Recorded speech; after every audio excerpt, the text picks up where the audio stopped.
जय श्री राम भक्तजनों, आप सभी का स्वागत है। श्री रामचरितमानस कथा के वार्षिक पाठ के 110वें दिन की कथा में। श्री रामचरितमानस वार्षिक पाठ में हम प्रतिदिन 3 दोहे पढ़ते हैं, जिससे हमारी संपूर्ण रामायण 1 वर्ष में पूर्ण हो जाती है। जिन भक्तजनों पे समय की कमी रहती है, वे प्रतिदिन मात्र 3 दोहे पढ़कर श्री रामचरितमानस का पाठ करके अपने जीवन को सफल बना सकते हैं। श्री रामचरितमानस कथा का पाठ करने से हम दैनिक सामाजिक जीवन में आने वाली कठिनाइयों को आसानी से पार करते हुए, सफलता प्राप्त करते हुए अपने जीवन को सफल बना सकते हैं। श्री रामचरितमानस श्री तुलसीदास जी द्वारा रचित हिंदी अवधी भाषा में लिखा हुआ ग्रंथ है, जिसे कोई भी व्यक्ति आसानी से पढ़ सकता है। इसको पढ़ने के लिए संस्कृत के ज्ञान का होना आवश्यक नहीं है। इसलिए आप सभी से अनुरोध है कि आज से ही श्री रामचरितमानस कथा का पाठ आरंभ करें और अपने जीवन को सफल बनाएं। श्री रामचरितमानस का पाठ आरंभ करने से पूर्व हम शिवशंकर भोलेनाथ व पार्वती माता को प्रणाम व आह्वान करते हैं कि वे भी हमारी श्री रामचरितमानस में सम्मिलित हों और हमें अपना आशीर्वाद प्रदान करें। तत्पश्चात सभी गुरुजनों, सभी देवी देवताओं को प्रणाम व आह्वान करते हैं कि वे भी हमारी श्री रामचरितमानस में सम्मिलित हों। तो शुरू करते हैं आज की कथा।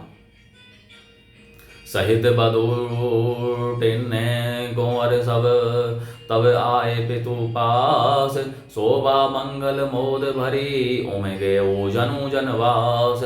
मंगल भवने मंगल हारी द्रवो सुदशरथ अजिर बिहारी। तब सब चारों कुमार बहुओं सहित पिताजी के पास आए। ऐसा मालूम होता था मानो शोभा मंगल और आनंद से भरकर जनवासा उमड़ पड़ा हो। पुनि जेवे नार भई बहु भांति, पठय जनक बुलाई बराती। परत पावड़े बसन अनुपा, सुतन समेत गवन कियो भूपा। फिर बहुत प्रकार की रसोई बनी। जनक जी ने बारातियों को बुला लिया भेजा। राजा दशरथ जी ने पुत्रों सहित गमन किया। अनुपम वस्त्रों के पावड़े पढ़ते जाते हैं। सादर सब के पाय पखारे, जथा जोगु पीढ़न बैठारे। धोए जनक अवधपति चरना, सीलु सने हो जाई नहीं बरना। आदर के साथ सबके चरण धोए और सबको यथा योग्य पीढ़ों पर बैठाया। तब जनक जी ने अवधपति दशरथ जी के चरण धोए। उनका सील और स्नेह वर्णन नहीं किया जा सकता। बहुरी राम पद पंकज धोए, जे हर हृदय कमल महंगोए। तीनों भाई राम जस समय मानी, राम सम जानी। धोए चरण जनक निज पानी। फिर श्री रामचंद्र जी के चरण कमलों को धोया, जो श्री शिव जी के हृदय कमल में छिपे रहते हैं। तीनों भाइयों को श्री रामचंद्र जी के ही समान जानकर जनक जी ने उनके भी चरण अपने हाथों से धोए। आसन उचित सब ही निरप दीन है, बोली सुपकारी सब लीन है। सादर लगे बरन बनवारे, कनक कीले मणि पाने संवारे। राजा जनक जी ने सभी को उचित आसन दिए और सब परसने वालों को बुला लिया। आदर के साथ पत्तलें पड़ने लगीं, जो मणियों के पत्तों से सोने की कील लगाकर बनाई गई थीं। सुपोदन सुरभि भी सुंदर स्वादु पुनीत, छन महु सबके परुसी गए चतुर सुवार विनीत।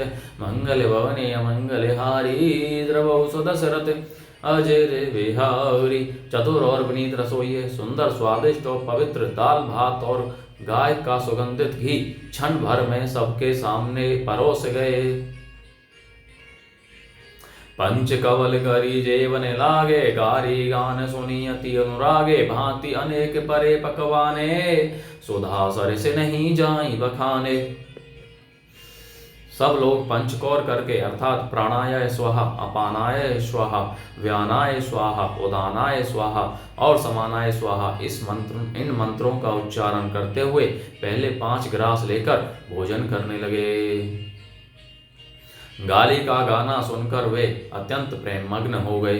अनेकों तरह के अमृत के समान स्वादिष्ट पकवान परसे गए।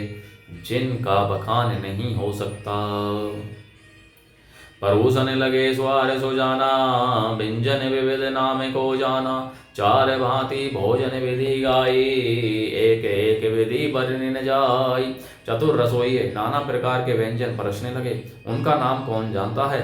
चार प्रकार के चवर्य, चौष्य, लेह, पे अर्थात चबाकर, चूसकर, चाटने और पीकर खाने योग्य भोजन की विधि कही गई है। उनमें से एक एक विधि के इतने पदार्थ बने थे कि जिनका वर्णन नहीं किया जा सकता। छरस रुचिर व्यंजन बहु जाति, एक एक रस अगणित भांति। जेवंत देहि मधुर धुनि गारी, लय लय नाम पुरुष अरुणारी। छह रसों के बहुत तरह के सुंदर स्वादिष्ट व्यंजन हैं, एक एक रस के अनगिनती प्रकार के बने हैं। भोजन करते समय पुरुष और स्त्रियों के नाम ले लेकर स्त्रियां मधुर ध्वनि से गाली दे रही हैं, अर्थात गाली गा रही हैं। समय सुहावनी गारी विराजा, हंसत राहु सुनी सहित समाजा। यही विधि सबे ही भोजनों की ना, आदर सहित आचमनु दीना। समय की सुहावनी गाली शोभित हो रही है, उसे सुनकर समाज सहित राजा दशरथ जी हंस रहे हैं। इस रीति से सभी ने भोजन किया और तब सबको आदर सहित आचमन हाथ मुंह धोने के लिए चल दिया। देई पान पूजे जनक दशरथो सहित समाज, जनवासे ही गवने मुदित सकल भूप सिरताज। मंगल भवने अमंगल हारी, द्रवौ सुदशरथ अजर बिहारी। फिर पान देकर जनक जी ने समाज सहित दशरथ जी का पूजन किया। सब राजाओं के सिरमौर चक्रवर्ती श्री दशरथ जी प्रसन्न होकर जनवासे को चले। नित नूतन मंगलपुर माही, निमेष सरिस धन जामिनी जाही। बड़े भोर भूपति मनि जागे, जाचक गुण गण गावन लागे। जनकपुर में नित्य नए मंगल हो रहे हैं, दिन और रात पल के समान बीत जाते हैं। बड़े सवेरे राजाओं के मुकुटमणि दशरथ जी जागे, याचक उनके गुण समूह का गान करने लगे। देखी कुंवर वर बदुन्ने समेता, किमी कही जात मोदू मन जेता। प्रात क्रिया करी गए गुर पाही, महाप्रमोदु प्रेम मन माही। चारों कुमारों को सुंदर वधुओं सहित देखकर उनके मन में जितना आनंद है वह किस प्रकार कहा जा सकता है। वे प्रात क्रिया करके गुरु वशिष्ठ जी के पास गए, उनके मन में महान आनंद और प्रेम भरा है। करी प्रणामो पूजा कर जोरी, बोले गिरा अमीय जनु बोरी। तुम्हारी कृपा सुनहूं मुनि राजा, भयऊं आजू मैं पूरन काजा। राजा प्रणाम और पूजन करके फिर हाथ जोड़कर मानो अमृत में डुबोई हुई वाणी बोले, हे मुनिराज सुनिए, आपकी कृपा से आज मैं पूर्ण काम हो गया। अब सब विप्र बुलाई गोसाई, देहु धेनु सब भांति बनाई। सुर सुन गुर करी महिपाला बढ़ाई, पुनि पठे मुनि वृंद बुलाई। हे स्वामी, अब सब ब्राह्मणों को बुलाकर उनको सब तरह गहनों कपड़ों से सजी हुई गायें दीजिए। यह सुनकर गुरुजी ने राजा की बड़ाई करके फिर मुनिगणों को बुलवा भेजा। वामदेव अरि देव ऋषि वाल्मीकि जाबाली, आए मुनिवर निकर तब कौसुक आदि तपसाली। तब वामदेव, देव ऋषि नारद, वाल्मीकि, जाबाली और विश्वामित्र आदि तपस्वी श्रेष्ठ मुनियों के समूह आए। बोलो जय श्री रामचंद्र की जय। तो भक्तजनों, आज की कथा का विराम यहीं पर होता है। बोलो जय श्री रामचंद्र की जय। जय शिव शंकर, जय भोलेनाथ, जय पार्वती माता की जय। सभी गुरुजनों, सभी देव देवताओं की जय।